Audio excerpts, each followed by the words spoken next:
It's Laughing Vikings Live, episode 26. We're helping dreamers turn delusions to reality. We got high vibe chat chits with artists, actors, comedians, creators, dreamers, and entrepreneurs. Today we got something special. It is an AMA, an Ask Me or Brandon Anything. So technically it's an AMOBA. Yeah. Ask me or Brandon anything. I'm here at Laughing Vikings studio here in our magical green screen studio, as you can see. And Brandon is actually in the next room, in the back room, Studio B here at Laughing Vikings. How you doing, BK Broiler? I'm doing fantastic, Lars. It has been a busy day, but it's been a very rewarding day. Yes, it has. We had several sessions here, audition sessions with actors coming through the studio to record their audition sessions. You ran a Zoom session earlier. Lots of good stuff. And of course, Monday is podcast day here. We do this every Monday. And you've been on board. How many episodes have you been here, Brandon? This is actually our 7th episode together, Lars. Wow. 7 episodes of heaven with BK Broiler here. Yes, it's good to have you. I, of course, am wearing my cool shirt, and I am standing because this is not a sit-down podcast. This is a stand-up podcast. And you also have a cool shirt on. What's yours? It is a Homer shirt that says, okay. Attaboy. And I think it says Homer certified. Nice. Homer actually certified that too. Yeah, he put a stamp of approval on it. It's shaped like a beer top mug thing, bottle. Use your words, Brandon. It's been a long day, Lars. Just I'm working my way up, okay? It's all right. It's not like anyone expects words on a podcast, right? You guys. No, I think we're fine. I think I'm fine with just going with jumble. That. If you're a listener and or viewer to this podcast, you know that we're not always word perfect. We have our challenges from time to time. Every once in a while, I feel like I have a stroke mid podcast where I just try to say a bunch of words and nothing really comes out. But we're doing all right today, anyways.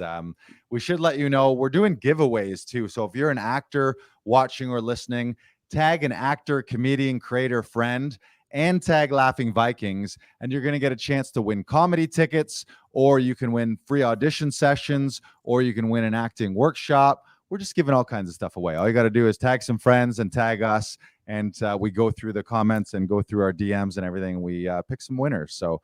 And we have some news on our Instagram front, don't we, Lars? Oh, yeah. Drum roll. 1,000 followers. We just passed the 1K mark. 1,000 people in our Laughing Vikings community from all over the world. I suppose most of those people are in and around the Toronto area, but we got people international. And our 1,000 follower, he didn't know this when he was following us. I think he saw a clip of a past episode that we posted, and he commented on that, and then he followed us. He didn't know it, but I decided to give out prizes, as we do here. You never know when you're going to get a prize from Laughing Vikings, something that we do. And we decided to give him a free audition session, a free copy of my stand-up album, Silly Goose, and we went to our neighbor friends down the street at Riverside Burgers, and I bought a $20 gift certificate. So it's I'm trying to, I think his Instagram handle is Coyote Comedy with I think it's either Coyote Comedy or anyways, we'll figure it out. We've already been in touch with him. We don't have your handle handy here right now, but you got some prizes for the 1,000th. Then if you're thinking, how do you want to get a prize? You got to follow us at Laughing Vikings, and maybe you'll be the 2,000. But don't wait to be the 2,000. Hop on board now, and we'll try and find you a prize. For but sure. We got fun stuff happening today. We thought we would do an AMA, an Ask Me Anything, where people can ask me, Lars, anything. They can ask Brandon anything. Again, technically, it's an AMOBA, Ask Me or Brandon Anything. Could be about Laughing Vikings and our services here at the studio. Could be about acting. Could be about comedy. Maybe you want to know what our favorite music is, or what I eat for breakfast, or what I eat for lunch, brunch, or dinner as well. Coffee, and more coffee. Coffee, and more coffee. Yes. Yeah. So, Yeah, so should we just get into some of the common questions, or how are we going to start this puppy Yeah, off? well, What do you got actually, planned? Lars, I want it because you haven't actually done one for yourself. What I want is I want to hear Lars Classington's 1 minute life story. Are you ready to go, good sir? Yes. Ready. And make you full screen. And go. I was born in Orillia, Ontario. My mom's from New York City. My dad's from British Columbia. I'm a dual citizen. I grew up, I have an older brother, James. I have an older brother, Chris. When I was younger, I thought I was going to be a professional baseball player. Then I thought I was going to be a professional volleyball player. Instead, I went into life insurance after going to University of Western Ontario. One of the best 4 years of my life. Party, party, party, party, party. Then I did life insurance as a sales manager, running a branch office in London, Ottawa, and Anchorage, Alaska. Lived in Alaska for 3 years. After about 8 or 9 years of the corporate world, I was like, this is not for me. There's a new life. I watched Eminem, 8 Mile, and Notorious B.I.G., and they inspired me to quit my job and become a rap battler, aka a comedian / actor. So since 2009, I've been a stand-up comic, actor, doing TV commercials, theater, touring, doing stand-up. And then I opened Laughing Vikings in 2017 to produce stand-up shows, podcasts, and to be a studio here available to the actor and creator community. I'm a fan of many other things. So what time are we at? How are we doing here? Are we getting close? And he's done. I ran out of things. I thought I was going to have trouble. I was like, I'm never going to be able to pack all this into a minute. And then I went too fast. I think I must have glossed over some. Hey, you did pretty good. You did pretty good. I got a few fun facts in there. I always like to drop. Yeah. I lived in Alaska. People are like, "What? You lived in Alaska?" How long did you live in Alaska? I lived in Alaska for 3 years, from 2002 to 2005. In a nutshell, what happened is I graduated, decided to take a year off, graduated with I had a bachelor's degree, an honors degree in kinesiology from the University of Western Ontario. I went to university after high school, not really knowing what I wanted to do or what I wanted to be. But I liked science. I liked sports. I had some friends going to Western. There was a myth that there was 7 women to every man there, and that it was an amazing party school. So it's like, this magical world sounds incredible. So I moved to London, Ontario, spent 4 amazing years in London, Ontario. And then when I graduated, I originally thought I was going to do like chiro or physio or med school, or I was thinking naturopathic school. I also was thinking potentially business school at this Ivy School of Business at Western. But I just decided to take a year off. And then in that year off, I somehow stumbled across a sales opportunity with a financial services company, and just thought, rather than the usual student jobs, get some corporate world, real world training. And really, I had read the book Rich Dad, Poor Dad, and in that, one of the things that he recommended was, no matter what you're doing in any walk of life, learn some sales skills. So work for a company that has a sales training program. So I did that. And about 2 years in, or no, less, a year into it, I was promoted to run my own branch. Basically, I was given an opportunity to open my own branch office.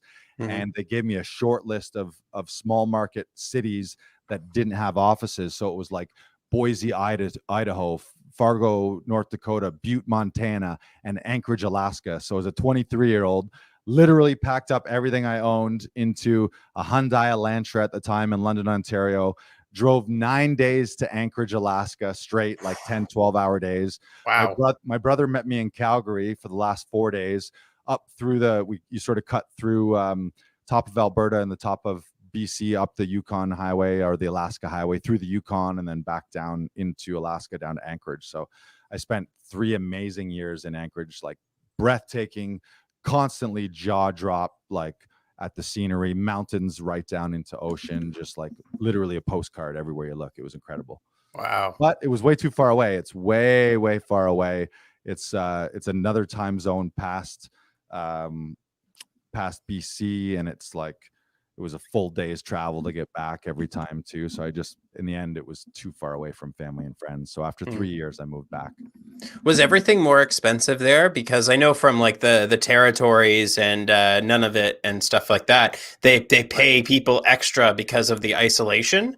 Yeah. Do you get like an isolation fee in Alaska as well? I didn't personally in our company, because it just wasn't how we operated. But I think some companies, there was like a little step up, and like cost of groceries and stuff. There's a little steeper cost of living. Yeah. There, but Because I guess they have to import everything, right? yeah, Or everything more or less. ship or plane. Yeah, for the most part, unless it's oil, Mm-hmm. timber, or Mm-hmm. salmon. Those three things are right from there. Oh, the salmon must be super, super fresh. It was insane. From Yeah. basically the tail end of April till the end of September, literally every week there's a different type of salmon running. Like they live in the ocean and then they come back to the rivers Yeah. where they were born every year. Mm-hmm. So they would come back, or maybe not every year, but whenever that's time to spawn. But so literally every week it would be like pink salmon, then sockeye, then Yeah. silver salmon, then whatever all the names of salmon are. But it was literally all summer. There was times where you'd go and it would be shoulder to shoulder fishermen, like guys in hip waders, literally shoulder to shoulder. And then the guy, when you caught one, Mm-hmm. you would yell fish on. And then the rule of thumb, like the respect, is everyone else pulls their line out to give you a clear way to fight them and to reel them in. But it was like the rivers are like boiling with salmon. Like you see them, they're like popping out and all over each other. Like it looks like it's boiling over. Like you practically jump into your boat. There's so many. It was insane. Wow. That sounds cool. Yeah. One time, So cool fun fact, just while we're on the Alaska tip, just because Mhm. I like to talk about it. So there was this one river. It was in Kenai, Alaska, which I believe is where Chris Pratt lived when he was younger. He was actually born in, I think he was born there. Maybe he was raised there, but he lived in Alaska for several years in Kenai. And I stayed at a bed and breakfast in Kenai on a business trip one time. And the river we were on, I didn't know this, but the river we were on was close enough to the ocean that it was affected by the tides. So I didn't realize this. So I'd be like in the backyard chilling, looking at this river, and it's flowing one way. And then I would like go out on appointments or later come back for dinner after dinner, and I'd be out in the backyard. And I'm like, I swear to God, this river was flowing the other way, but it would change. It would ebb and flow with the tides. So in the morning it'd be going one way, then it would reverse. But it was like really trippy because it would empty out completely. The river would empty out completely. Oh, wow. And then it would reverse as the tides come in. Yeah. It was close enough so that there would be like sea lions and otters and stuff, plus all the salmon would kind of float their way in. Yeah, it was crazy. That's I highly super recommend cool. it. Yeah. Recommend it. If you ever get a chance to go to Alaska, take advantage of it. It's breathtaking. Cool. All right. Well, let's get going into the frequently asked questions, Lars. All right. So you sort of touched on it a little bit in your 1 minute life story, but I want to expand on how did Laughing Vikings get started? Great question. All right. So let's we're taking it back to 2017. For those that don't know, I'm an actor and stand-up comic for the last 10, now I guess, what is it, 12 years now. But I had all the gear and all the equipment for my own productions, my own auditions, my own web videos, my own green screen videos, voiceovers, green screen stuff, social media videos. And I kind of early on in my career saw that as a necessity to have my own home studio. And in 2017, I had been living out of Toronto and was moving back into Toronto. And as you know, the cost of real estate is pretty pricey here. I didn't want to have roommates. I didn't want to live in a basement apartment. And the nature of gig work and freelance work as an actor and as a stand-up comic, I don't really have a reliable income.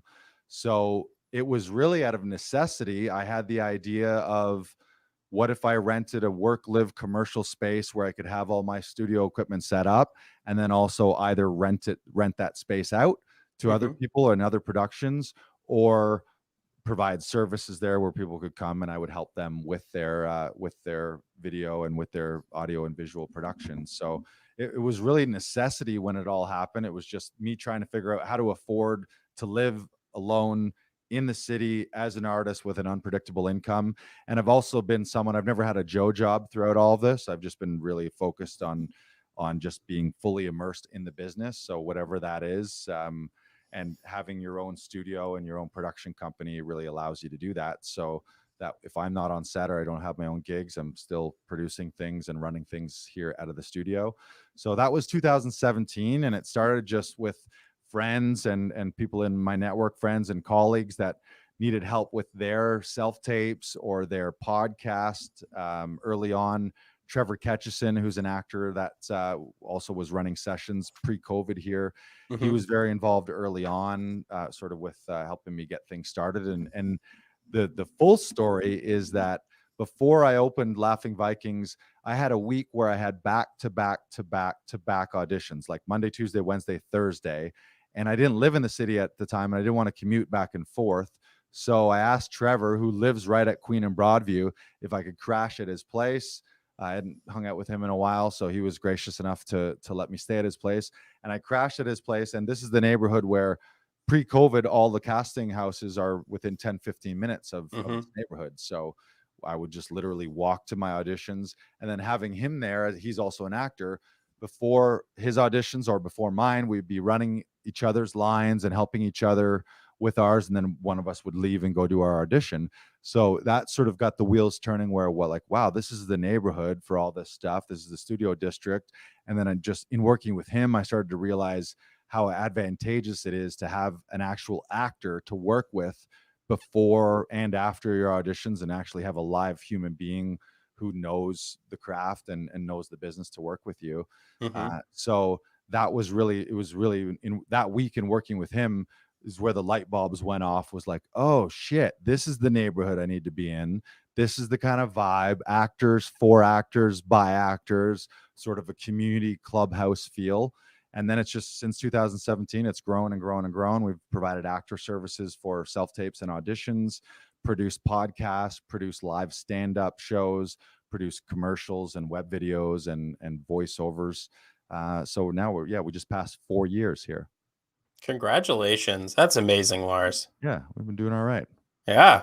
Like, And even just any business surviving 4 years, like the first year is always super hard. And then the fact that you've kept it going, like you've kept trying to upgrade, you kept trying to like make sure that you're doing everything you can for the actors so that they don't have to stress, so that they don't have to worry about what the external stuff is for an audition. They just have to focus on the audition.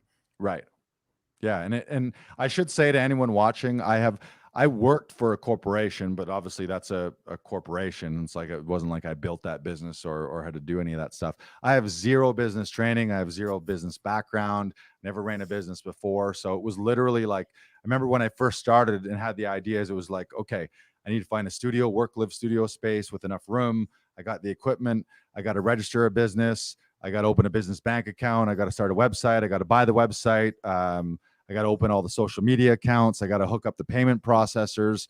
So I literally learned all that stuff by scratch. Like that's like one by one, watching YouTube videos and watching FAQ videos and reading in the help sections of all these things. And the fun thing about that, there's 2 times in my life related to show business where I feel I've shoved all of my chips in. One was when I made the transition from financial services to stand up full time, where I basically left a corporate job pretty much cold turkey and was like, this is my life now. And the other was 2017, starting Laughing Vikings.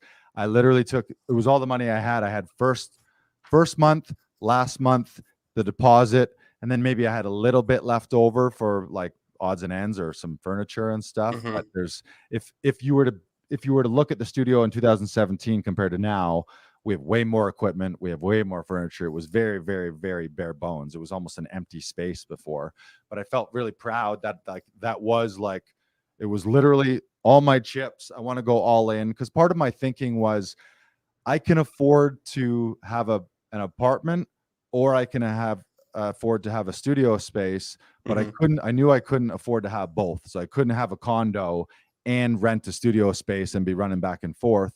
And so I sort of sacrificed some of the amenities and some of the niceties of a nice swanky apartment for having a work live studio space. But I knew that having the studio space for me in the business would be a means to an end. If I have this first, I can grow the production company. I can grow my own career to the point where then it's providing me the income and the money to then buy a sick condo or buy a nice house somewhere. So it was a little bit for me, like, make some sacrifices on the personal side of things, but then just fully immerse yourself. And it's pretty sweet just to wake up here, turn the lights on, flick the lights on, always have a creative play space. Anytime my friends, family come over, we got a studio space to to goof around and play around in. So it's been amazing. But I highly encourage it if you've been thinking about starting a business. Regardless of what it is, jump in, and it's a fun thing to do, and it's nice to have some control over things, and you also kind of always have a pet project. Like there's always something you can be tinkering with or tweaking, whether it's marketing or the website or just the space itself here. It's been awesome, so I love it. And if you want to start a business and you need help with that, then hit me up too, or something like this.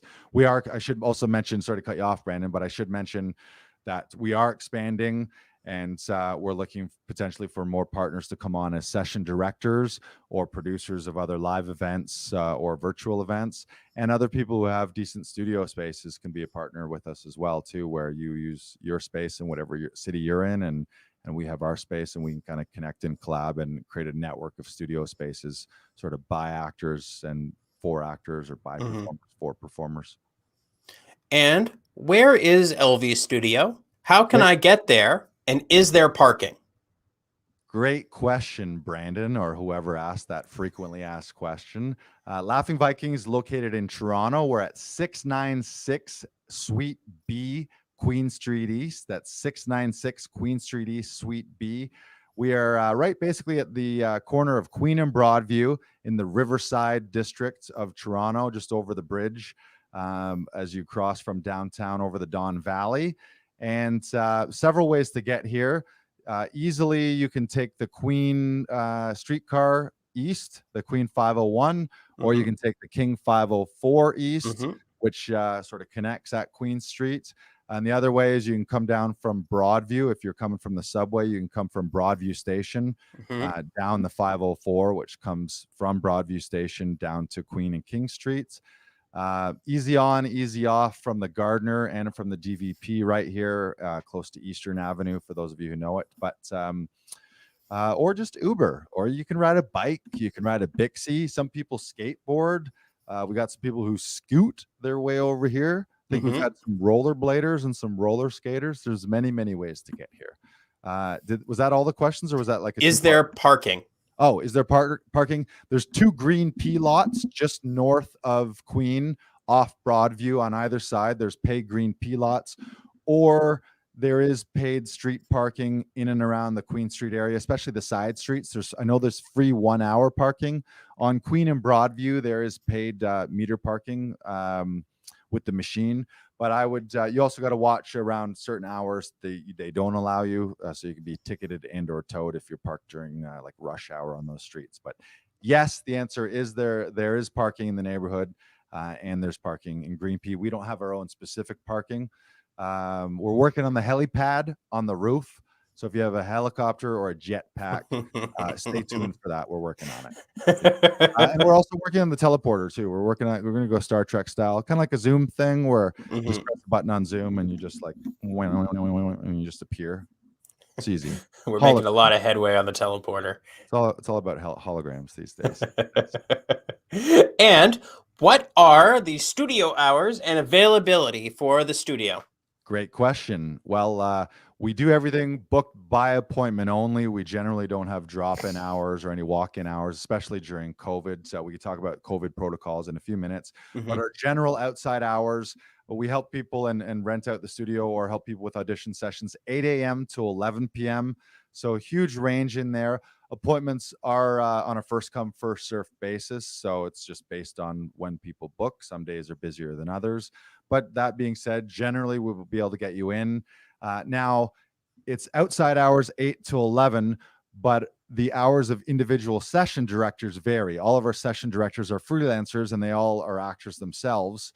So they have their own schedules. Sometimes they're on set. Sometimes they're working on production. They have their own auditions. So every individual freelance session director sets their hours within there. So when you're booking on the website, after checkout, you'll get to choose your session director. Then you can choose the date and the time, and you'll see their schedule. If you ever don't see a time that you don't like, that you need or that you want, you can just flip to a different session director and you'll see their daily schedules. Most session directors keep hours every day. I know you, Brandon, what are your hours generally? Usually it's 8 a.m. to 11, but depends. Tuesday, I'm usually 3 p.m. to 11 p.m. Right. Just because I have another job as well that I have to go to. But that's usually once or twice a week. It's not Right. very, Yeah, generally in a nutshell, 8 a.m. to 11 p.m. That pretty much should have you covered. And we recommend that as soon as you get your audition request from your agent, immediately book the spot rather than leaving it to the last day. We Mhm. do require a 2-hour minimum. So the least amount of time we need is 2 hours. So if you want to book for a 3 p.m. and it's after 1 p.m., you wouldn't see that slot available. That being said, if you are in a super pinch and you don't see the spot online, you can always shoot us a DM or email us at lol@laughingvikings.com. We do a pretty good job of squeezing people in. We know the stakes are big. We know the business is very last minute. We might not have a full slot for you, but we could be, maybe we're jam packed, but you got one scene and we can, if there's a no show or somebody's a little late or someone wraps up early, some Mhm. people come in and just bang them out in 1, 2, 3 takes. So they don't use their full hour. So when in doubt, message us and we'll try to get you in. But generally, book online with 2 hours notice, 7 days a week, 8 a.m. to 11 p.m. I think I did one on Christmas Eve this year as well too. So Mhm. if it needs to get done, we can help you. And the other thing we do is we do them by Zoom now. So you don't even have to come here. You don't have to travel. Stay at your house and one of our session directors will reach you via Zoom.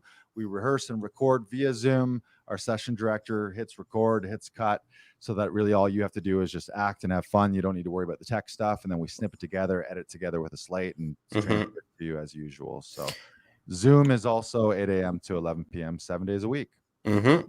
And this wasn't on our list, but how easy is it to reschedule a session? Say you got a last minute audition, you booked a session with us, but you can't make that session, so you have to push it back a couple hours.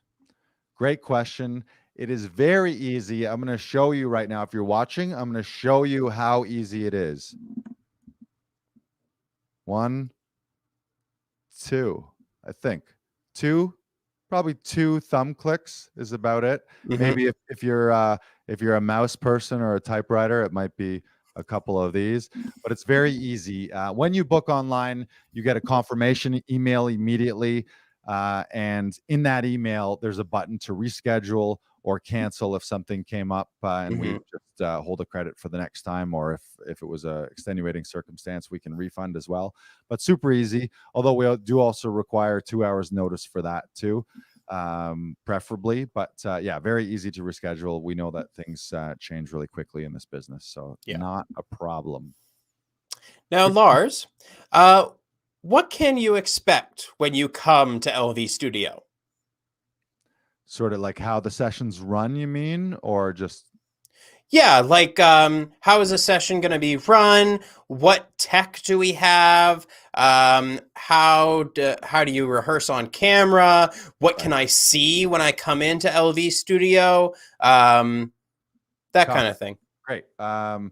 Should I take it back to the booking process a little bit to explain it, or? Yeah, Yeah. take us through like you booking a session with me in LV Studio. Gotcha. So eventually we'll put up a video and we'll do a screencast of me literally going through the process. But just to explain, when you book on laughingvikings.com, you'll immediately get a confirmation email that's got all our directions and everything. We do also ask that people fill out a screening questionnaire for 2 reasons. One is for COVID, so a couple quick COVID questionnaires.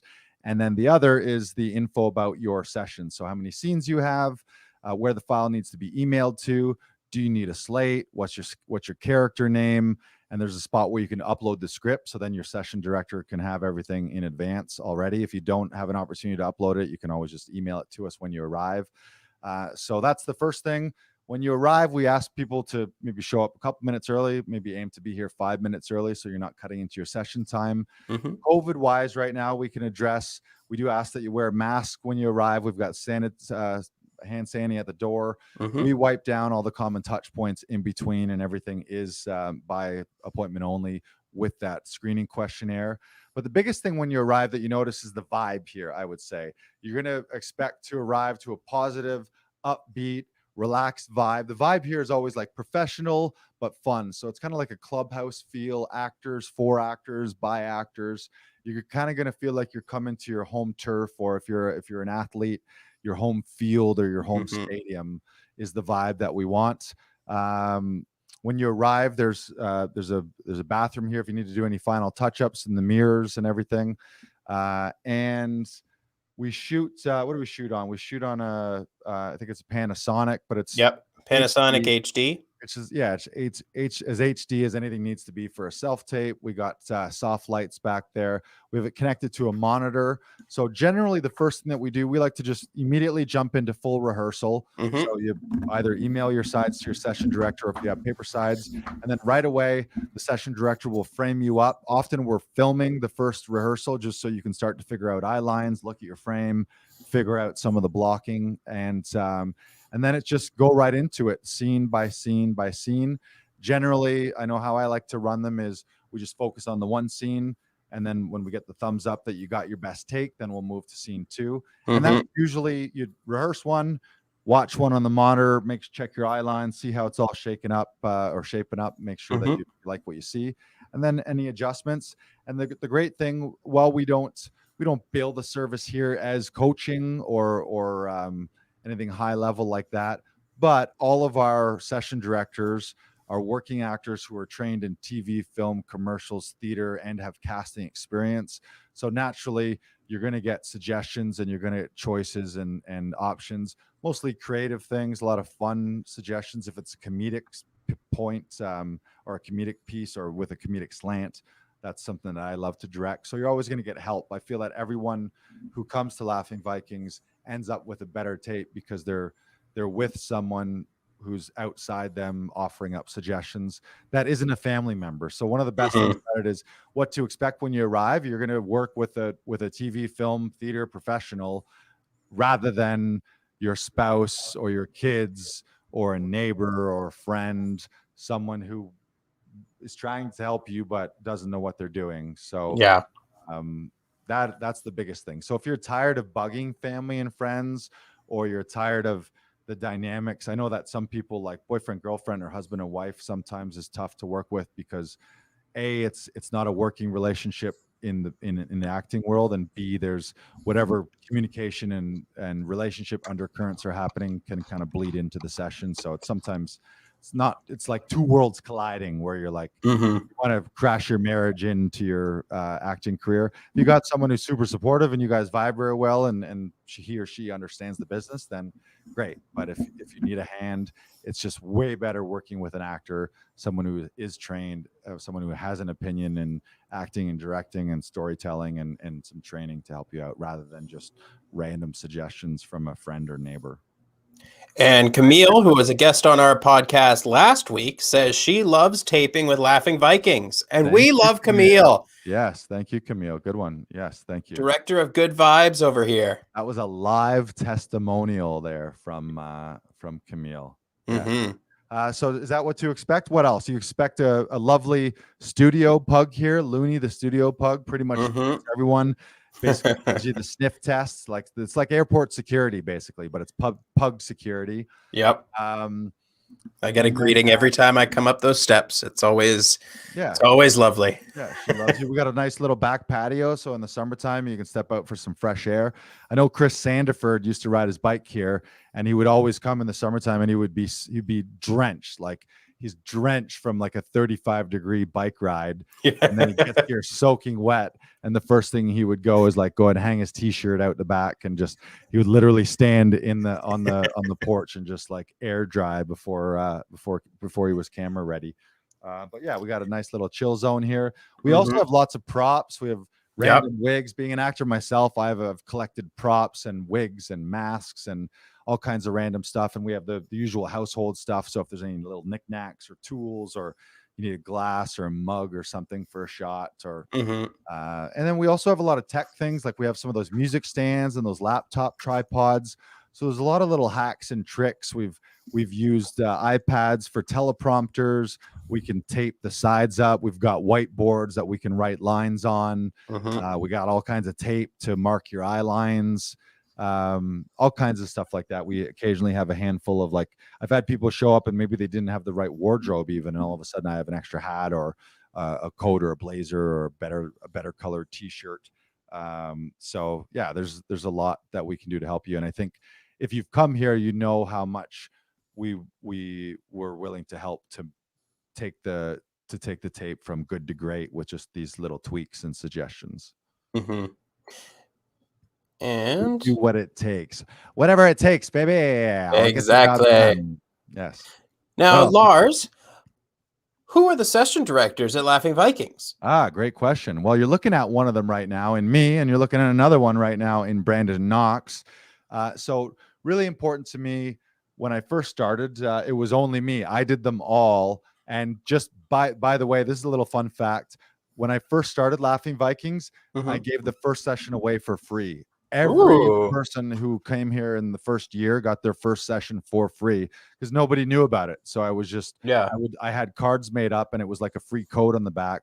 And all my actor friends, comedian friends, I left them all at the casting houses because I knew once someone came and experienced how much more fun and how much easier it is to get help and to get an outside perspective, I knew that people would be back, and probably 4 out of 5 people who I gave the freebie to would come back, and some of them have been coming back a couple times a week for 4 years since then because I gave the first one for free. So it was just me, and I took a lot of pride in making sure that the tapes were great. I was giving the best suggestions. Technically, they were sound. If I ever screwed up or made a mistake, I would comp them and give them a bonus section and do it all over. I remember one time early on, Phil Luzzi was one of the first people that I gave a free session to, and he came and we did his session, and then I left to go to Monologue Slam in Kensington Market. I got all the way over there, and then I got a message from him that he hadn't received it, and it didn't come through. So I think what had happened is the WeTransfer timed out or my internet timed out, and I'm not going to leave him hanging for a giant gig like that. Yeah. Hopped in an Uber, left the show, came all the way back, re-uploaded it, and then went back. So it's like literally doing whatever it takes to make sure that people get what they need. So when I wanted to expand, it was really important to me that I found people that cared as much or more about other actors' tapes as they would themselves, or treating other people's auditions like their own. This is a high stakes, and some auditions are life-changing opportunities. So all of our session directors, including yourself, Brandon, are very positive people. They're trained actors, trained in the craft. Many of them have gone to TV, film, theater schools, taken workshop, taken intensive, worked in TV, film, theater, commercials, have casting experience in TV, film, theater, and commercials. So they've done it themselves. They've helped other people. Often before they come here, they've helped dozens of their actor friends with their own self-tapes. If you're an actor, you probably have actor friends that you've done this with before. So you know what we're talking about. But in addition to being trained professionals, something I pride ourselves on is everyone is very positive, upbeat, no negativity or cynicism or sarcasm. In fact, if you're the type of person, when you arrive here and you're the type of person that's kind of lamenting, like, oh, the writing, or, oh, I just got this last minute, or this isn't for me, or whatever, like any of the negative self-sabotage bullshit things that we might say about roles, expect that not to get through here. Expect you to arrive and us to shut that down pretty quick and be like, oh yeah, well, whatever, let's go crack at it, kind of thing. So come in here with a positive attitude, and come in with an attitude expecting to book it. Like, we're not auditioning just to audition. You're auditioning because you want to book a role, and you want to get paid, you want to perform, and you want to advance your career, and you ultimately want to play.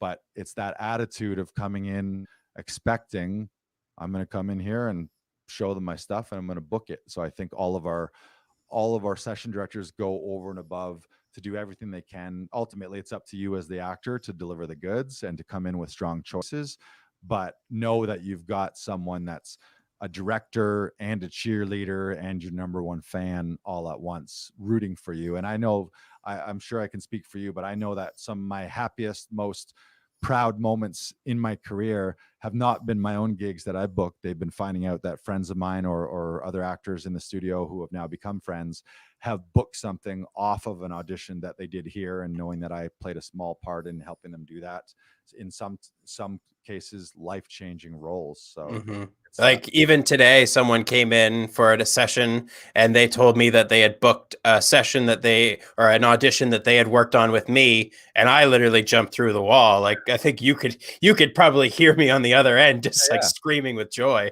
Well, it's like your kids, right? And yeah, it's like that's the reason people have kids, is because then see the joy in them, or it's the reason that helping other people feels good. You do something kind to people, and you see the reaction that they get out of it, and it makes you feel good inside. So Mm-hmm. yeah, and it's a way for all of us to have a larger impact than our own. This career is very lone wolf. It can feel very like that it's just you against the world, since it's Yeah. very freelance, and there's no set career path to it. But I think getting a feeling of being a part of a community and having someone who's got your back, in addition to your agent, in addition to your publicist or your manager Mm-hmm. or your acting coach, having some peers that you can rely on as a community, I think is a huge deal. And to just know that the second you get this next big audition, you have Brandon or Lucy or Kat or Rachel or Nick or myself in your corner. And we know you have clients that are come repeat back, so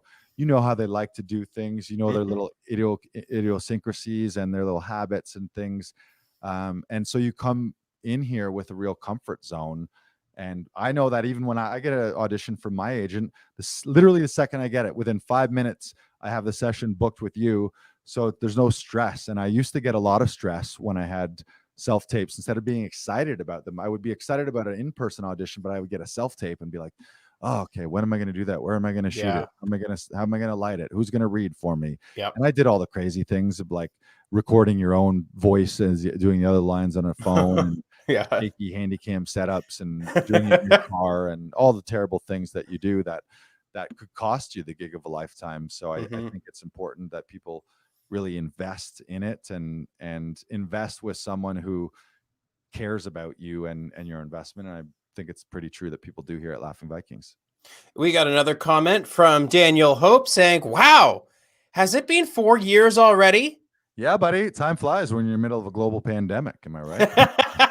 I think it's actually been about 12 years. It's been 3 years and then about another 9 since March 2020. It's been about 12 years since I've had a haircut, and I am dying for one. It's been 4 years already. I think we've grown year over year over year. Even with 2020, I feel like we've done some of our best expansion, and maybe not sales wise. Maybe we weren't the best in 2020 with all the downtime, but certainly with growth and marketing and our outreach to the community and building our community, I think we've made strides and grown that way for sure. Mm-hmm. Yes, 4 years, big time. So, Lars, moving on. How can members use Laughing Viking services besides the self tapes? We've talked extensively about that. What else can members use LV Studios for? Perfect, great question.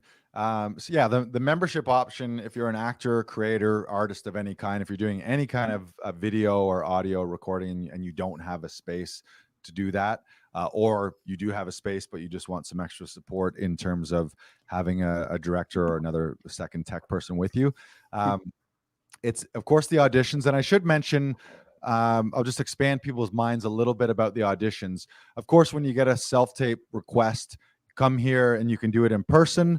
We also offer Zoom sessions as well, so you can stay where you are and we do them over Zoom. But the other unique ways that people use this space, still sort of related to auditions, is for audition prep. So pre-COVID, when people were doing more in-person auditions, and still happens occasionally now, if it was a big one, they would book an hour here to come work with the session director to run the scene a bunch of times right before their live audition. So say they're going to Milestone or Jigsaw or Lisa Parison or Man Casting or Powerhouse back in the day when they were in the neighborhood. They would book here the hour before, run it a bunch of times, run it a bunch of times, run it a bunch of times. So you were hot, you were sharp, and then you walk 10 minutes and then just crank it out. So we do that. We can also do the same for Zoom prep, where people have booked the studio. You've run a few of these, Brandon, where people will book the studio for their Zoom sessions. A lot of callbacks these days are Zoom sessions. And if you have unreliable home situation, or you got kids and dogs, or you have construction out your window, or whatever it might be, you just don't have a reliable spot, you can book the studio as a member or as a non-member and do the Zoom setup here. But the advantage is, say your Zoom callback is at 12:30, you can book a 12 o'clock spot. So you have the whole hour from 12 to 1. You arrive at 12, work with Brandon, rehearse, run the scene a bunch. Then around 12:20, hop on the Zoom, but you're hot, you're fresh, you've run it, you're not cold, because you need to be first take ready. There's no warm up. You might only get one take. So you can't be like, oh, that was my warm up take as they're saying goodbye to you. So to come in here, work it a bunch of times. And that goes if maybe you have a Zoom session and you're okay at home, but you want someone to run it with. We've also had people book Zoom sessions with us before their Zoom sessions with casting or with production, so that we hop on a call with them. We run it a bunch. We can work out all of their eye lines. We can help them with their frame. We can help them with their lighting, make sure their volume and all that stuff is good. Run it a bunch of times so that they're in the flow, and then they log off with us, and then they hop on to the real Zoom with production. And that is a world of difference. So those are sort of some outside of the box ways that people do it for auditions. We also have a voiceover booth here. We have the audio equipment for podcasting and voiceover. Behind me is a big giant green screen. It's top to bottom wall here. So we have a lot of people come in and book the studio just to do their web videos, whether they have vlogs or sketch comedy, podcasts, as I mentioned. And also we have some people, Nitish Sakuja was just in here, a stand-up comic. And a big thing in stand-up comedy now is Zoom shows. But again, not everyone has a proper setup, or maybe you can't be hooting and hollering and screaming at certain hours at your home setup. So we have people rent out the studio literally to do what we're doing right now. Whereas a stand-up comic, you have the whole space, you have proper mics. We have several mics. The other night I was doing one where I had the guitar mic'd and I have handhelds, and I'm here on Zoom. I can get up close here, but I have the full space. If you're a very physical comedian and you got to do your wacky act outs here, you can do all that stuff. So yeah, there's a myriad of ways. Basically, like the whole point of this and all our members is so you have all of the production capabilities to do anything you need to do. Videos, audio, podcast, voiceovers, web videos, promo videos. If you're a business owner and you need some web video done and you need some voiceovers, you need help with your creative, you need help with your social media, we can do all that here.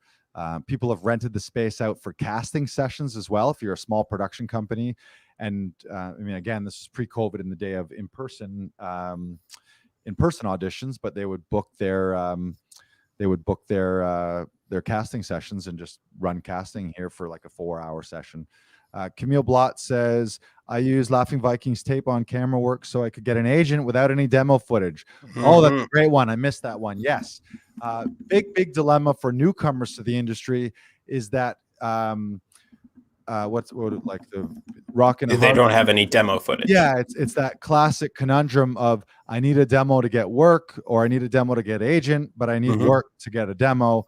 So a lot of people sort of just throw their hands up in frustration and be like, oh, I got nothing.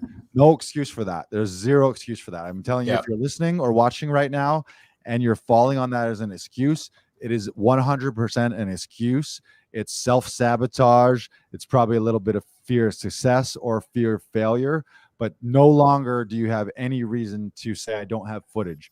If you have a cell phone, you don't even need Laughing Vikings. You could shoot a pretty decent kitchen scene or a scene on your couch at home. Or as Camille mentioned, you book the studio here, you come and you work with another actor off camera and run an audition scene like it's an audition to then show an agent. You can show an agent a scene, or you record monologues, but there's zero excuse for that. So that's a big one. I'm glad, Camille, you mentioned that.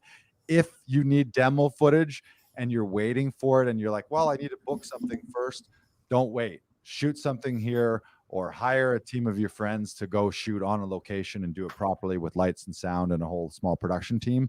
But at minimum, get in the studio here, and for an hour session, you can crank out a handful of monologues or some contrasting scenes, and we'll snip them together and put a nice little demo, and can get in the door with an agency, or get in the door with a casting director, or it can just be something on Mandy or on any of the other platforms that you're just using to self-submit that way, being like, here, check out my demo. Am I good for your thing? Daniel Hope says, I have definitely watched as you've grown, and I'm looking forward to seeing where you and all your members go. Aw, thanks, Daniel. Thank you, Daniel. We've seen you grow. Look, I'm flexing right now. Look at that. Look at that growth right there. There it And is. there it is. There's the Laughing Vikings pipes right there. Camille also says, loved having the pre-audition prepped. So helpful. Right. Right. I mean, everything helps. It's a weird short-term business where you get things last minute. Sometimes actors have the thoughts of like, oh, they're just casting based on looks, or they just need to hear my voice or see me or whatever. But it's, if you really want something, you need to go after what you want, and you need to raise your, I know one of our acting coaches, Tom Todoroff, always says, raise your personal standards to the heavens, and ask and fight for what you want and say no to what you don't want. And if there's something that you want, like roles in television, film, theater, commercials, all of this stuff, you got to go get it. It's highly competitive, and people have gone to school and school and school and school and school and school and school. People are training and training and training and training. And if you're just sitting at home lamenting that your phone's not ringing off the hook from your agent, or that casting's not putting you in a movie, but you think you have a voice, which you do, and feeling that you have these talents and performance art inside you that you want to get out, then it's up to you to do that. But you got to invest in it and take it seriously. Invest in your training, invest in production. Like invest in yourself. Yeah, it is an investment in yourself, and that's if you were to ask, like, maybe this is a question, who are ideal, like who this community is for, but we could talk about that in a little. We'll talk about that later. Yeah. Okay. So, Lars, how does one edit and send the file? Gotcha. So you finished a taping with me. You're now going to go and edit the tape. How do you do that? Gotcha. So first of all, I'll say, if you booked an audition here, you can expect to have the file typically in 30 minutes or less. Often it's even less. Sometimes it's like 5-10 minutes after your session, but as a rule of thumb, 30 minutes. So keep in mind your deadlines. If you have a 5 p.m. deadline, try not to book a 3 or 4 p.m. with us. That being said, we've done them and we can get them in lightning fast. But generally, within 30 minutes of the end of your session, your agent, and casting has the file wherever it needs to go. So what happens is typically we ask that you forward the booking email to us. Often there's certain instructions, and really your session director will follow whatever submission instructions are there. Sometimes the scenes, they want them separate files. Sometimes they want all the scenes together with a slate. Sometimes they want the slate separate. Sometimes they want them under a certain file size. Sometimes they want them in a certain order. Sometimes they want them labeled differently. So if you send that email to us, we can really tailor it to that. But typically, as soon as we finish your tape, we pop the card in. We edit it real simple, with some quick, simple fades between the scenes. If there's a slate, we throw the slate in there. We immediately render it. And then typically we use WeTransfer, where we'll WeTransfer it to you, your agent, and or casting. Just literally wherever it needs to go, we transfer it. You get a download link. You can forward that email to someone, or you can download the file yourself and then send the file wherever you want to.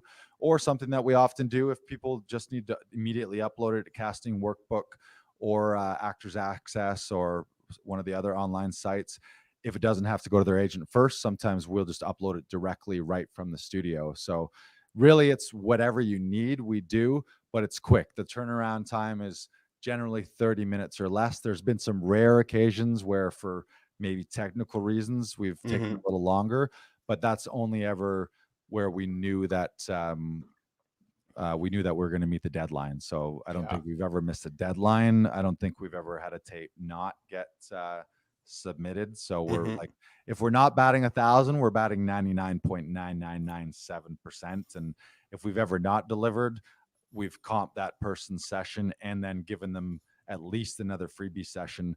But I'm pretty confident it has never happened that an audition didn't get submitted for an audition that someone booked and did with us.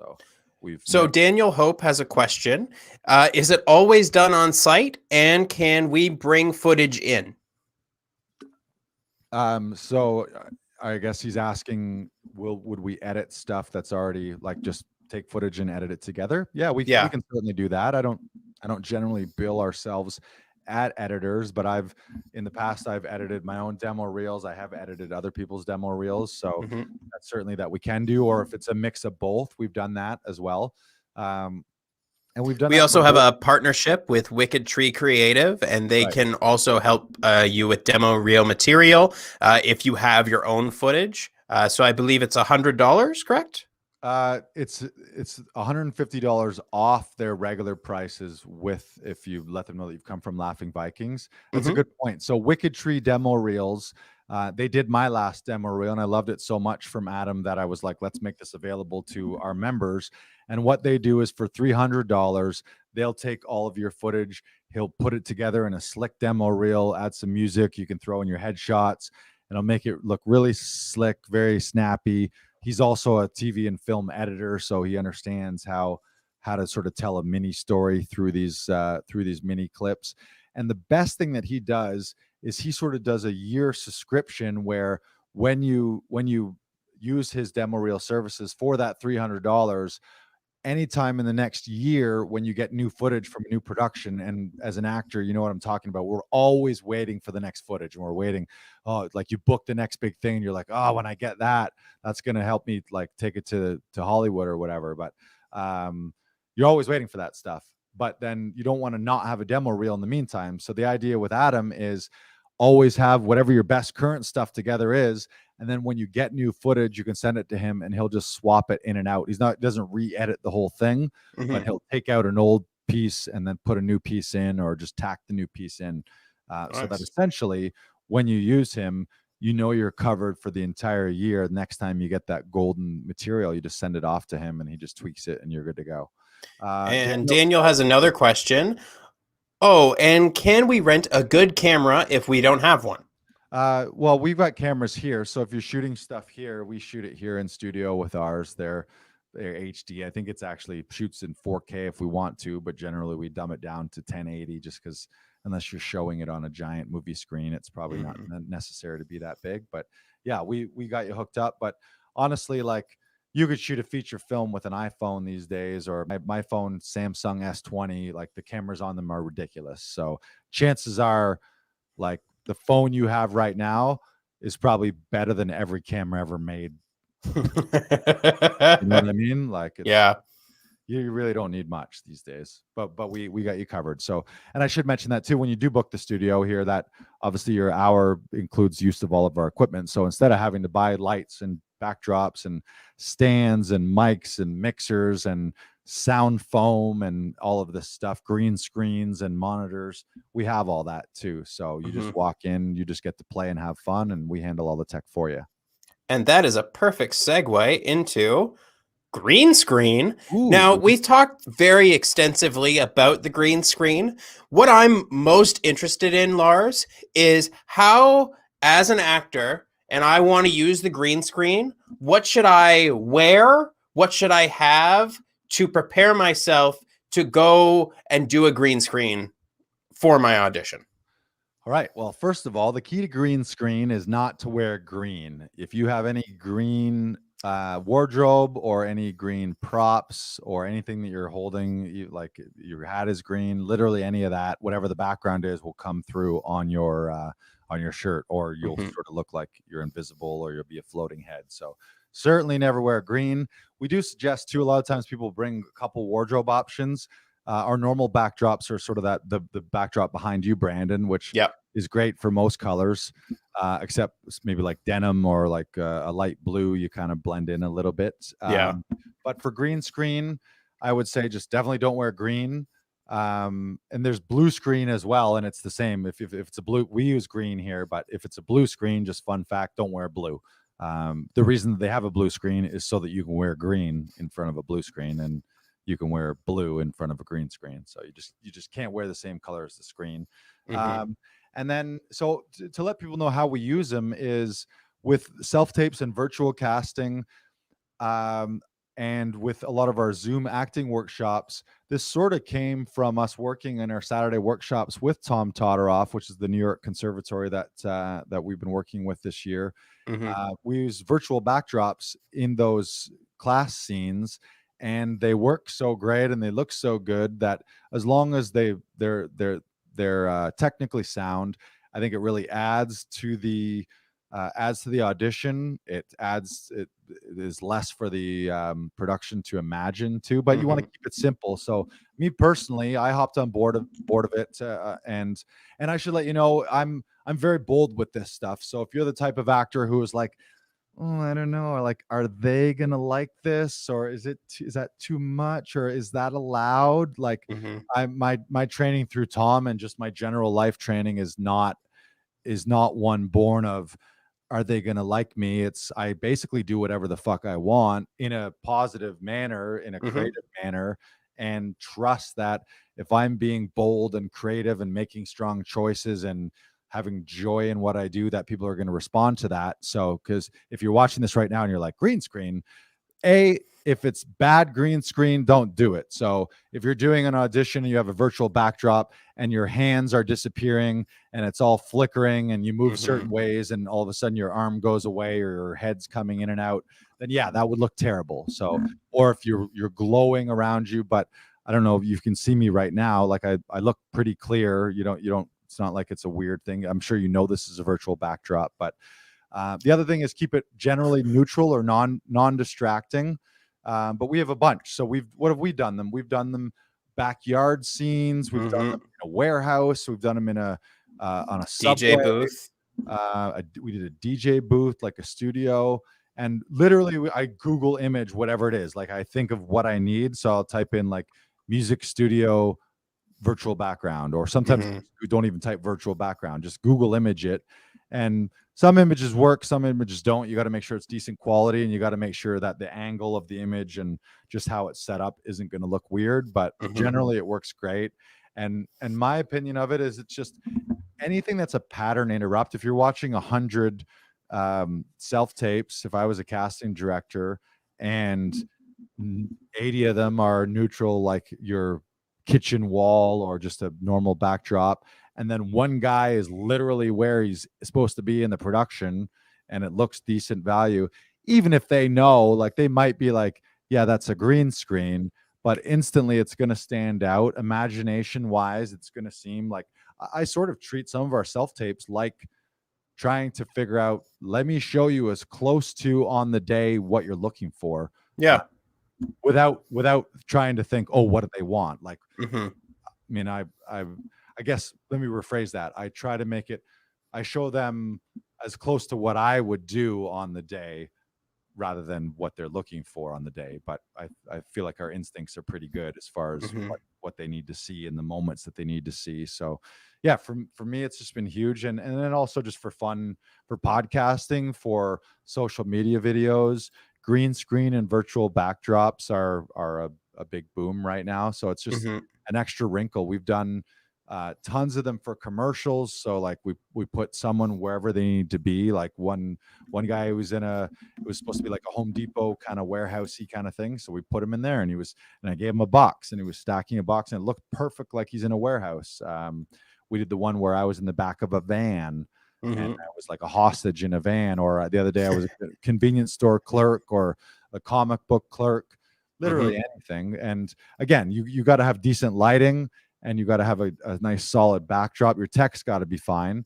But my opinion on that is just, it's a bold move. But the proof was in the pudding. At the beginning of the year, 2 out of my first 3 auditions that I submitted were virtual backdrops with a green screen, and I booked 2 of those. Or 3 of them were green screen and 2 of them I booked. So it's not like I already have proof that no one's going to be like, oh, that was a great performance, but that was a green screen. Next, like, that's not going to be a thing, Now, we do have a question about green screen. The green screen is a major level up to any self-tape. And I think, yes, it definitely 100% is.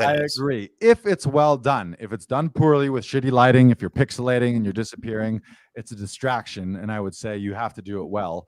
But that's the same with any tape. If you do a tape and your lighting sucks, or your audio sucks, or your frame's all wonky, or your eye lines are all wacky, where it's like some kind of upshot because you're shooting with your laptop on a desk instead of having camera eye level, then yeah, it's going to be weird. But as long as you technically do it, then you're going to stand out and it looks cool. And part of it to me is one of my philosophies with my auditions. I want to show production that I care and that I give a shit and that I am fighting for this stuff. I disagree a little bit with the mentality of, I understand where it comes from, but a lot of people will say like, you got to have a don't care attitude, or you got to not give a fuck, which I get. I get that from a sense of like, you can't be desperate, like, oh, please hire me, or please, I need this. If you come from there, then that's no good. But I think if and I know this from being on the reverse side, if I'm a producer and I'm casting something and looking for people to bring on board, I want people who are passionate. I want people who thought of something extra, who brought a little extra creative edge, who had that extra moment before, who added a little button, who brought a prop that really made sense, or their wardrobe was just fucking right on point. Like they got it. Like they were like, they get it, you know, and they wanted to prove it without doing it in a way that's like, oh, please look at me and please notice me kind of thing. Again, it can't stink of desperation, but I think anything that you do to show that you're different and a lot of this is just standing out on that first pass. Like, what is it that Tom always says? You're the architect, archaeologist, psychologist, physiologist, sociologist. Yeah. Yeah. So like always be thinking about that when you're going in for a self-tape audition and like you want to use the green screen. Make sure it works. Make sure that it's a level up in your own mind, because if you have the perception that it's better with the green screen than without, then that's a positive change. Right. I also did my callbacks with the same green screen too. The one was it was a national commercial spot. I booked it with a green screen tape. We also used music in that tape. We put a little track in it just because there was supposed to be music that I was sort of dancing and singing along to. And then for the callback, I did the same thing. So like they queued it up and the backdrop was there. The director and the producer were on the line with me and they were like, yeah, if you have the music. And I was like, yep, got the same song, click. Played it, and it was like I'm in the studio and they were literally watching the commercial spot. Like it was like, I'm sure showing them to the client, they were like, this guy's audition looks like the commercial, basically. Like it was like we sort of try, sometimes we have that idea of like, we never get there obviously, but I try to almost have the mentality of, in my head, I want to just give them the snippet of the movie or the show so that if they'd never even got to shoot on the day, they could just plug our audition into it and be like, there's that part of the movie, you know? We're never quite there, but that's the aspiration, is trying to get there so that if that was what they got. Got another comment there. That's a nice one. Should give a shout out here to Ryan Coombe.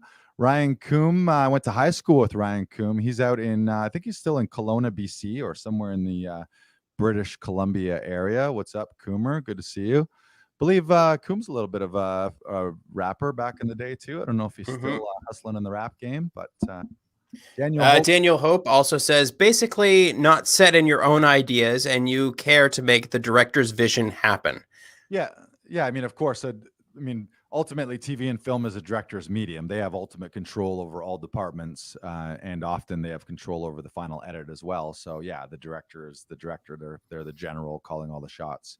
But yeah, like I think that comment, Daniel, was just going back to what I was saying about going the extra mile. Is I want to show, for me personally, I want to show casting everything that comes with me, and part of booking me and part of my talent and skill is creativity, is going the extra mile, is having these interesting ideas to bring to the table. They can always say, we're good on those ideas, Lars, we don't need that.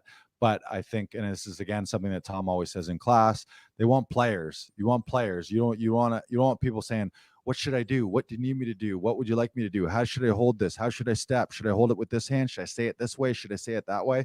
That's a fucking nightmare for a director. They want someone who comes in with big, bold ideas, who's super well thought out, super prepared, very intelligent, team player, positive, fun to work with, literally to the point where they just have to say action and then they say cut and they're like, that was fucking brilliant. You just That's like done.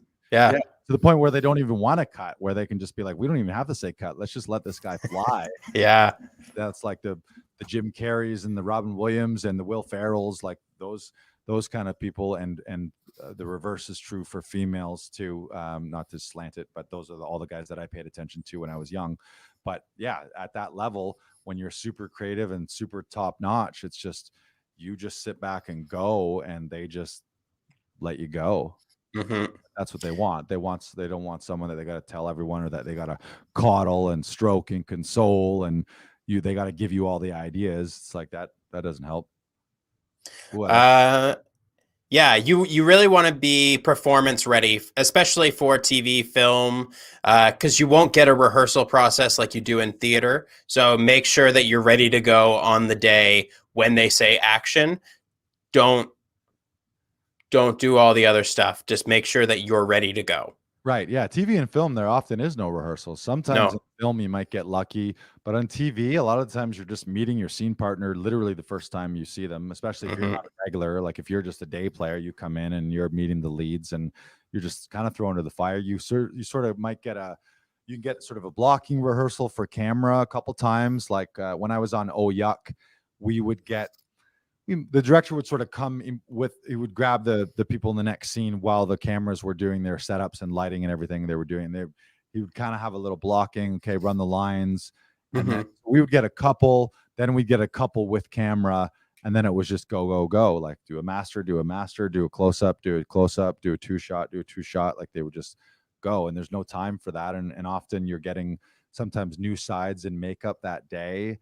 Sometimes what you expected to shoot that day isn't what they decide to shoot. They're like, oh, we're doing that tomorrow, and what we're doing tomorrow we're now doing today, and here you got to learn all this. So it's just you got to be ready to rock, and just yeah, it's they don't want to be worrying about the actors, that's for sure. Usually directors, a lot of people think that a director often is like working tightly with the actors, and that's the case with some directors if they're like all actor directors, but a lot of the times they're just figuring out stuff with camera. So they're just working with the cameraman and lights and the cinematographer, the director of photography, and the AD, just managing all the departments. And almost the actors are the last thing they're worried about. Like it's like, okay, then where are the actors? Okay, and go. And then you just got to do your thing. So Ryan Coombe has a question. First time caller, long time listener. Have you heard of Try B app? And if so, thoughts? No, I have not heard of Tribe app. So I have not heard of that either. No thoughts. Is it like Clubhouse? Is it like that? We also got a comment there. Click on that one. Let's highlight this one here. Did we do that? Yeah, there we go. LV has really mastered the self-tape. I'm so grateful for all the tips I've learned there. Thank you. I don't know that we've mastered it, but we've definitely done thousands of them. I was thinking about that. In 4 years, we've for sure done thousands, dozens and dozens of bookings, commercials, TV, film, theater, mocap for video games, voiceover. I've done all of those things myself. Brandon has done them. All of our session directors have done them, and we've helped countless people. We've got relationships with most of the agencies in the city and in outside of the city as well, in our relationships and having to deal with them emailing files back and forth, and pretty well versed in the casting directors and who's casting what projects, which is great. We kind of get a little behind the scenes look at things that you might not be exposed to just as an actor. And then Ryan Coombe says, check out the Try B app. We definitely will. Did you invent that app, Ryan Coombe? Is this a plug for your app? Like YouTube, but compensating the artist or creator. Dan Swimmer was on the news chatting about it. Chad Kruger on board. Ooh, well, if Chad Kruger from Nickelback's on board, then we got to be on board. Yeah. All right. Canadian icon. Nice. All right. We got any more questions? Of course, this is an AMA section. This is probably a good time to say, make sure to hit us up at Laughing Vikings on Instagram. If you're listening to us, be sure that you're subscribed. Hit the subscribe button, or smash it, as they say. And if you want to watch this, we do them live every Mondays around 6 o'clock. But you can also watch it on Facebook and YouTube. You can watch the replays. And we're on Twitch. We want to connect with the kids these days. We're not. Yeah, I think technically we might have a TikTok account, but we're on most things. We're working on LinkedIn. We're on Dropbox. You guys on Dropbox? You guys on Dropbox yet? Anybody on Dropbox? Hit me up on Dropbox. We'll meet up on Dropbox. Hit me up on Dropbox. Anybody? Anybody? You guys on Dropbox? And Thank you, Ryan Ryan just Coombe. says, keep up Good the work. good work, boys. I should We say, will. Ryan Coombe, shout out. You had messaged me. You sent me a DM maybe about a week ago, and I don't know that I had replied yet, but it wasn't because I didn't want to, or it wasn't that I didn't intend to. So worked out good. You're here today to say hello. I hope you're well in the West, and go Park Street Trojans from back in the day. Our high school's been bulldozed. It doesn't exist anymore. Oh, really? Yeah. Oh, wow. Yeah, they tore it down a few years ago. Okay, so places you grew up no longer exist. okay, so moving on. How can someone get involved with Laughing Vikings community? Great question. First thing, going back to what I said, make for damn sure you follow us on social, mostly Instagram, but we're also on Facebook, YouTube, where else? Twitter.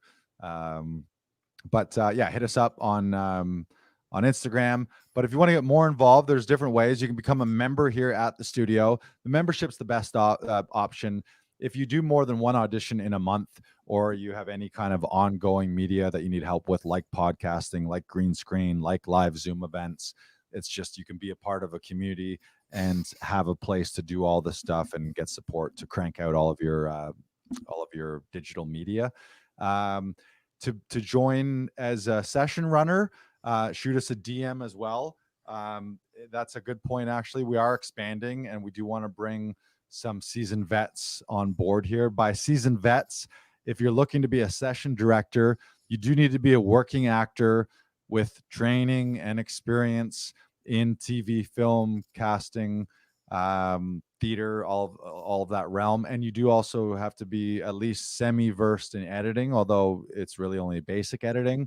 But more than that, super reliable, super positive, no negativity, like zero margin for error for not showing up. Like obviously people book an audition that could be changing their lives. So if by chance it didn't happen, then that would be a disaster. So being super reliable. That being said, all of our session directors set their own schedule, so it's the most flexible thing in the world. But you got to make sure that when you do get booked based on your flexible schedule, that you are here and you show up. But again, that's never been an issue. Just to add on to that, if someone does want to apply and maybe they're nervous about having limited to no editing skills, I didn't have a lot of editing skills when I came on board, and I learned from Lars. I learned from watching other people. I learned from watching YouTube videos, and like you can learn that stuff. I don't want to discourage you if you're someone that's really passionate about helping people with their auditions and like wanting to join our crew, then please apply, because like we can help you with the editing, but your vibe is something you can't really change. Right. And that kind of goes to everything. It's like literally if there's something that you don't know how to do right now, there's like hours and hours of YouTube videos, and you can probably learn it all in 20 minutes, but you could for sure learn it all in a day. Like if you're like, okay, today's the afternoon that I learned how to edit in iMovie or whatever software you use. Like there's no excuse for any of that anymore. Like you don't need to go back to college to become a video editor. You need to just spend a day learning and reading tutorials and watching tutorials, and then shoot and do it and shoot and do it and shoot and do it. You know? Yes. Yeah. So hit us up. You can, two ways to do that. Send us a DM on Laughing Vikings, or email us at lol@laughingvikings.com, or send us a Facebook message. But I want to know about your background. So nice little cover letter would be nice to introduce yourself. If you're someone that we've worked with here in the studio, and chances are if you're coming here regularly, we know you and we like your vibe and you know how we run things here. So that's an option. We've had a lot of people become session directors after being clients as well. And the great thing I should mention about that is it's very flexible. It's a perfect side hustle for an actor. You can kind of speak to this a little bit, but you can be running sessions in the studio, or we have some people who just only run virtual sessions. They have a home studio set up, and we're sort of freelance partners with them, where they've got their outpost studio and people book with them, and they're part of our community. And so we sort of run everything through each other and have that back and forth support. But maybe you speak to that a little bit about the side hustle benefits that you've had since you've joined. Well, I mean, I started here when there wasn't really anything going on. So it's definitely given me something to work at. And it's definitely helped me understand how to work in front of the camera, like even more than I already did. Because now I'm more camera conscious. I'm more understanding of how does someone move? How does someone bring who they are to their part? And like even working with Tom Todoroff, like you learn how to be as big as you can on screen, and like that I think is one of the most beautiful things of all. Like I know from my theater training, like you're all big, but like there's some moments where you can be really in there, and like as Tom says, careers are made of close-ups. So how does one get into that close-up? How do you get there? And that's always really important to me. Nice. Yeah. Look at that beautiful face. Yeah, those are all great points too. It's like you do, and I thought about this the other day. I mean, the reality is until you're a series regular, a lot of actors don't spend much time on camera. You spend early on, you spend a ton of your time rehearsing, you spend a ton of your time auditioning. Maybe you spend time on camera in your classes. And now with Zoom classes, that's the amazing thing about Zoom classes is all Zoom classes are also on camera classes. And since a lot of our casting is live Zoom sessions, if you have a Zoom class, you're actually at an advantage because you're practicing exactly how you're playing. So your virtual class via Zoom is exactly the way your callback is going to be with production. So if you're Zoom shy right now, it's been a year. Think about that.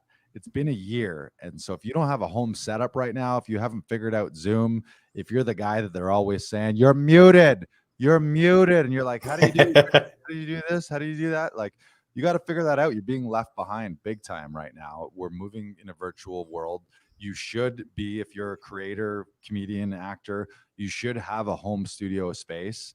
I believe even if you're a member with Laughing Vikings, you should also have a home studio space. Come here and we'll work with you when we need to and when we can.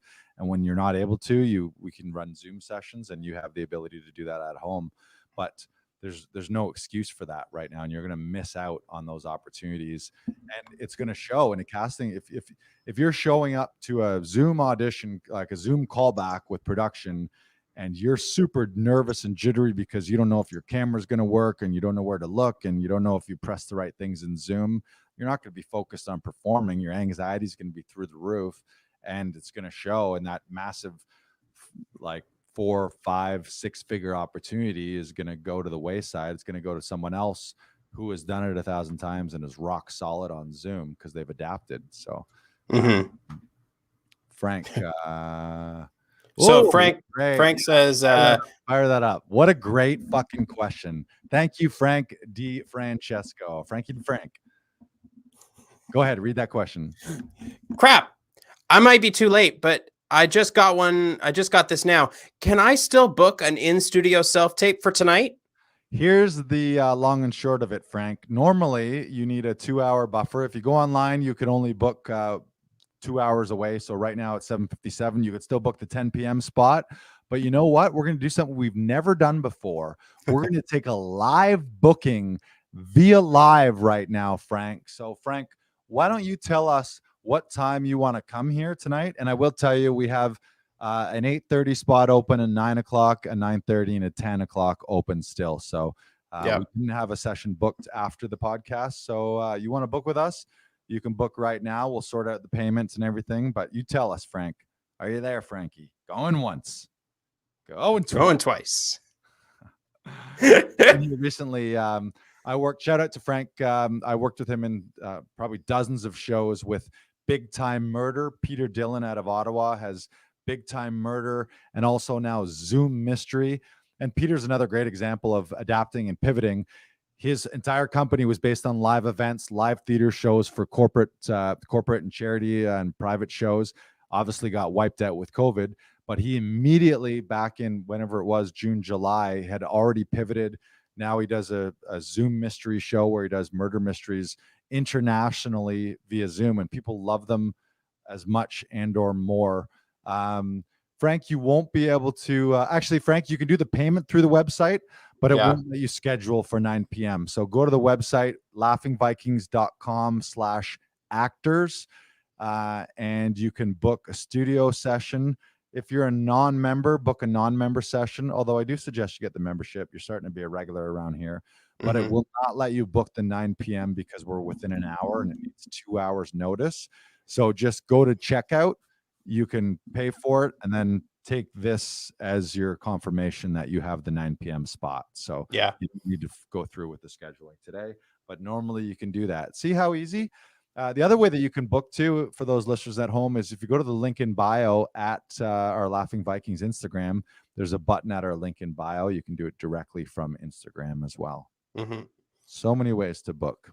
Yes. And we should let you know online too, while we're talking about the online stuff, all of our sessions can be paid for via credit card or PayPal online. Once in a while, we've made a few exceptions for e-transfer and or cash. But just for the sake of accounting and bookkeeping and just keeping things slick and simple and automatic, generally we like to do everything online. The less you have to contact us, the better. Just book online and then just show up. So again, 8 a.m. to 11 p.m., 7 days a week, in studio, by appointment only, or virtually via Zoom. And we can help you out. One of our trained pros will hop on the line with you. Frank, what's it for, Frank? Is he still kicking around? I'm not sure. He may be booking the session right now. So I think we're just going to wrap up with our. That was almost like it was planned. People are going to think that was planned. Like, yeah, hey, I want to wow, we're sold out. Like we were just, and going once. Anyone else? Who wants the 10 o'clock spot? Anyone? We still got 10 p.m. Come on. We're here 10 p.m. Come on. Can I hear 10 p.m.? Come on. Do we hear 10 p.m.? Not yet. But how about let's if anyone wants the 9 p.m. spot, maybe they can outbid Frank. You're gonna start a bidding war on StreamYard to sell Frank's 9 p.m. spot to someone else. Right? Should we just go by a bidding? Perfect. Frank said he just picked the 8 a.m. to complete, but he'll be there tonight at 9 p.m. Okay. Perfect. So to our listeners, I'll go into the computer system and I'll actually clear the 8 a.m. So if you do need to do one tomorrow at 8 a.m., you can still book that 8 a.m. slot. Since for sure. Frank's going to be here tonight. So see you soon. We are going to wrap things up right now because we have a session in an hour. Yeah. So our quote of the week, Lars, is don't speak negatively about yourself, even as a joke. Your body doesn't know the difference. Words are energy and cast spells. That's why it's called spelling. Change the way you speak about yourself and you can change your life. What you're not changing, you're also choosing. I love that. Yeah, I love that. That's been a big focus of mine recently. I know that you're big on that too. Camille, who we had on last week, she's great about that. She's listened and studied a lot of that. Tom is the same way, to the point that in acting class, he calls people out on their language, calls people out for saying the word try, for saying the word should, sorry, anything weak and sort of like passive and self-deprecating. Things like, oh, I'm struggling, or I'm having such a problem, or I'm really stuck. It's the words that you say do manifest into reality. And Tony Robbins' event was very much about that. He's very big on neurolinguistics and the words you use in addition to your body language. Like your body is a big one, like the difference between standing tall with shoulders back, chin up, and a smile versus this. Your feelings are going to be completely different, but also the words that you use. The difference between me saying I'm having a challenge. A challenge is kind of exciting. A challenge is something that you can overcome. A challenge is something you meet. A challenge is something that you can recruit other people to help you with. But problems kind of suck. Obstacles kind of suck. Being stuck sucks, or being in a rut sucks. Even sucking sucks. So I shouldn't even really be saying the word suck. So just be really conscious. And you're right. Your body doesn't know the difference, and it's your self-conscious. And if you are a person who believes in thoughts are things and thoughts become reality over time in any level of manifestation, I believe in that. I believe that there's an energy and an ether and and our expectations do determine our outcome and eventually our destiny. So, and I've talked a bit about this before, but I know I like to name my negative thoughts so that when they pop up, I know a name, and I say, "Hey, get the fuck away from me, Jesse. Get the fuck right, out of here. I yes, don't need you. I'm good." yeah. And Frank has an add-on to our quote of the week. Oh, nope, that's not it. Every day is a gift. That is why it's called the present. I like it. I love that. I like it. Yeah, it's like, and I saw this earlier. A friend of mine, one of my best friends from high school and university, his sister posted that it was like, just had a good chat with my older brother, and he said one of the things he said to her, and she like quoted him on Facebook, was like, if a friend of yours talked to you the way about you the way you talk about yourself, you wouldn't want to be friends with them.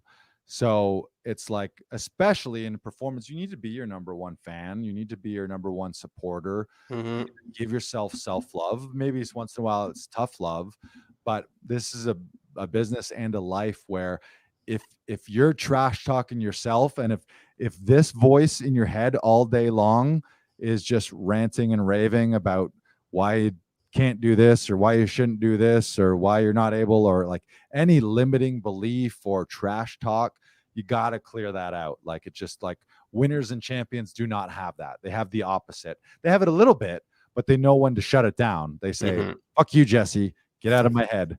Get out. They go, get out of my head, Jesse. Get out of there. You're like, you sure that's not a multiple personality disorder, Jesse? It might turn into that sooner or later. I'm not gonna lie. Yeah, but so yeah, that's a great. I love that quote. Watch your self talk, and only speak about things that you want to come to pass. Mm-hmm. And even if that's news events, it's like, we'll talk about World War III and horrible news and all this like garbage like that. It really isn't here yet. Like, you're sort of incantations, you're sort of bringing, like, the more likely, if you're talking about more people dying in a fourth wave, and you are putting this negative energy out there. I'm not saying that everything is all lollipops and fairy tales and bubblegum and stuff all the time, but if you're talking doom and gloom and worry and how the future is going to be this and that, it's like, you're putting that shit out there, and then you're going to be, oh, surprise, surprise. Like, those people who are like, well, it always happens to me, like, just my luck, nothing ever good happens to me. It's like, why nothing ever good happens to you? Because you're constantly saying nothing ever good happens to you. So you're only paying attention to the bad stuff. You're not paying attention to the good stuff. You're not expecting any good stuff to happen. You're not using any good words. So what are you attracting? You're just attracting shit to yourself. You're a shit magnet is what you are.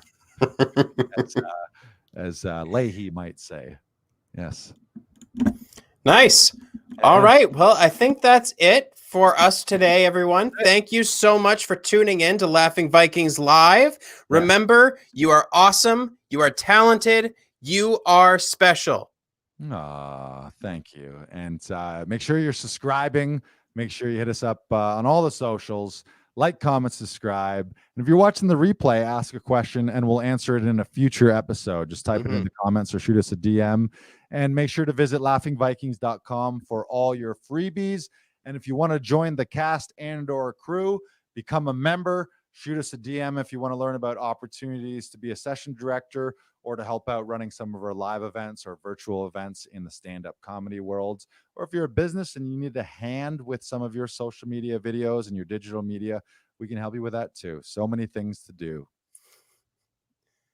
That's it. Thank you, everyone, and enjoy your week. See ya. Bye.